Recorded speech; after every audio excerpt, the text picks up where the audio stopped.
Namvar column निगार जावेद चौधरी अपने एक column में लिखते हैं, आप ये हकीकत भी मुलाहिजा कीजिए, बांग्लादेश में कॉटन पैदा नहीं होती, लेकिन ये कपास इंपोर्ट करके $20 बिलियन का तैयार कपड़ा, $19 बिलियन का धागा, $1.25 बिलियन के जूते, जॉगर्स और $1 बिलियन की कॉटन एक्सेसरीज एक्सपोर्ट करता है, जबकि कागज और गर्म कपड़े की एक्सपोर्ट $603 मिलियन, मछली $532 मिलियन, चमड़ा $368 मिलियन, टोपियां $332 मिलियन, खालें $140 मिलियन और प्लास्टिक की मसनूआत की एक्सपोर्ट $113 मिलियन है। ये बड़ी तेजी से दुनिया के 10 बड़े एक्सपोर्टर्स की लिस्ट की तरफ भी बढ़ रहा है और बांग्लादेश के फॉरेन एक्सचेंज रिजर्व्स भी $39 बिलियन हैं, जबकि हमारे रिजर्व्स $19 बिलियन हैं। बांग्लादेश की करेंसी का नाम टका है। 1971 में पाकिस्तान के ₹1 के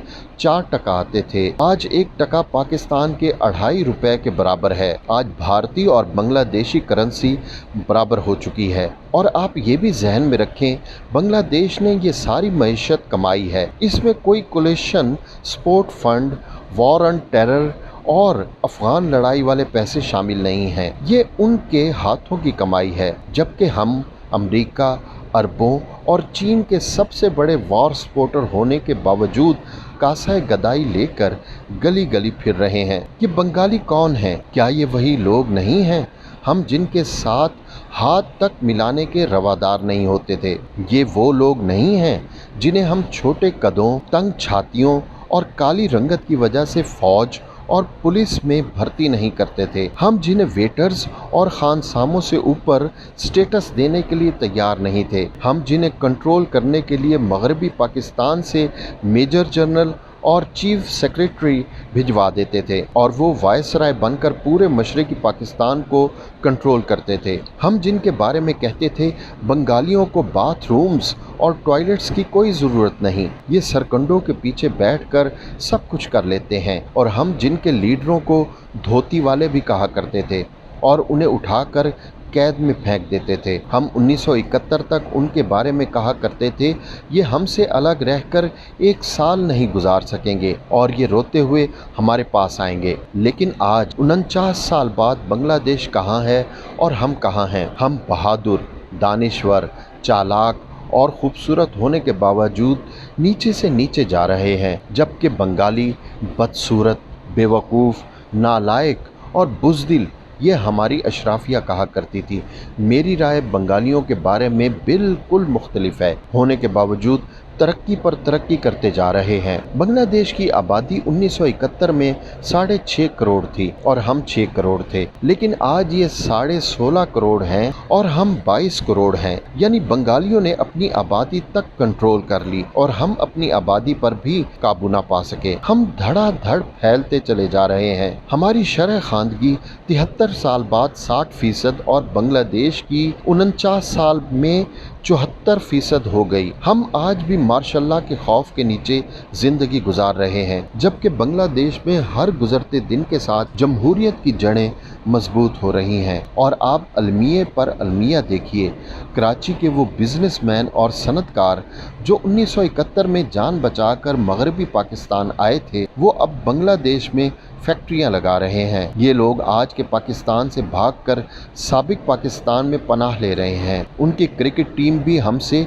बेहतर हो चुकी है। ये अदलो इंसाफ में भी हमसे आगे हैं। उनकी टैक्स कलेक्शन भी हमसे बेहतर है और सियाहत भी। ये जराइम में भी हमसे बहुत पीछे हैं। वहाँ हमारे मुकाबले में मजहबी रवादारी भी कहीं ज़्यादा है और बांग्लादेश आलमी सतह पर भी हमसे बहुत आगे निकल चुका है। OIC हमारे मुकाबले में उनकी बात ज़्यादा सुनती है और यूरोपीय यूनियन और अक़वाम मुत्तहिदा भी उनको हमसे ज़्यादा अहमियत देती है। क्यों? क्या हमने कभी सोचा आखिर हम में कोई ना कोई खामी तो होगी, हमारी अप्रोच, हमारे मॉडल में कोई ना कोई खराबी तो होगी, जिसकी वजह से हम पीछे जा रहे हैं। और काले कलोटे बंगालियों में कुछ ना कुछ तो होगा, जिसकी वजह से ये 49 साल में हमसे आगे निकल गए हैं। क्या अब भी वो वक्त नहीं आया कि हम किसी कोने में बैठकर ठंडे दिलो दिमाग से ये सोच सकें, हम अपना मुहासबा कर सकें, अगर वो वक्त अब भी नहीं आया तो फिर कब आएगा? खुदा के लिए सोचिए। बन गई तकरीब हल्फ बर्दारी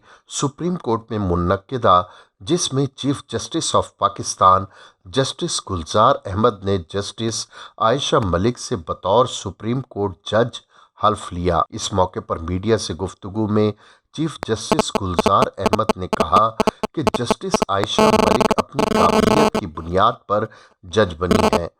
हम किसी चीज़ का क्रेडिट नहीं लेंगे। इस मौके पर सहाफ़ी ने चीफ जस्टिस से सवाल किया कि जस्टिस आयशा मलिक के नाम पर बतौर जज गौर किया गया या बहसीयत खातून, जिसके जवाब में उन्होंने कहा कि खातून। इस मौके पर अटॉर्नी जनरल खालिद जावेद खान ने कहा कि ये पाकिस्तान की तारीख का एक अहम दिन है कि मुल्क की तारीख में पहली खातून जज सुप्रीम कोर्ट में तैनात हुई हैं, जो सब के लिए खुशी की बात है। उन्होंने कहा कि आज पहली मर्तबा सुप्रीम कोर्ट में आबादी का हकीकी मानों में अक्स नजर आएगा। ये बहुत पुरमसरत मौका है। तकरीब हल्फ बर्दारी में सुप्रीम कोर्ट के जजेस, attorney general for Pakistan, senior वकला, लॉ अफसरान, लॉ ऑफिसर्स और law and justice commission of Pakistan के अफसरान ने शिरकत की। ख्याल रहे कि 6 जनवरी को जुडिशल कमीशन ने कसरत राय से लाहौर हाई कोर्ट की जस्टिस आयशा मलिक को सुप्रीम कोर्ट में बतौर जस्टिस मुकर्रर करने की मंजूरी दी थी। जुडिशल कमीशन के इजलास के हवाले से वफाकी वजीर कानून फरोग नसीम ने सहाफ़ियों से गुफ्तगू करते हुए कहा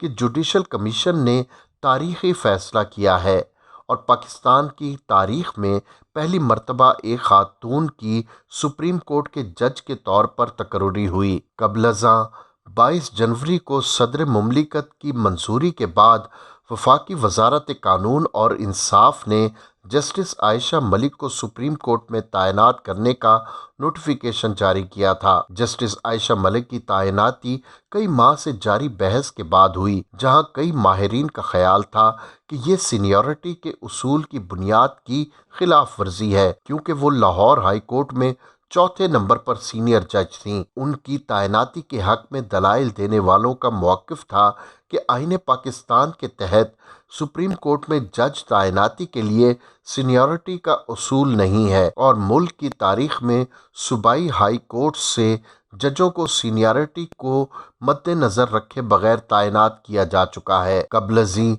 सितंबर 2021 में मुनक्किदा जुडिशल कमीशन के इजलास में जस्टिस आयशा मलिक के नाम की मंजूरी नहीं दी गई थी। जस्टिस आयशा मलिक का तारुफ जस्टिस आयशा मलिक 1966 में लाहौर में पैदा हुई और इब्तदाई तालीम पेरिस और न्यूयॉर्क से हासिल की और फिर कराची ग्रामर स्कूल से सीनियर कैम्ब्रिज मुकम्मल किया। उन्होंने लाहौर में पाकिस्तान कॉलेज ऑफ लॉ से कानून की तालीम हासिल की और फिर LLB करने के लिए Harvard law school Cambridge Massachusetts America गईं, जहां उन्हें 1998-1999 में लंदन एज गैमन की फेलो नामजद किया गया।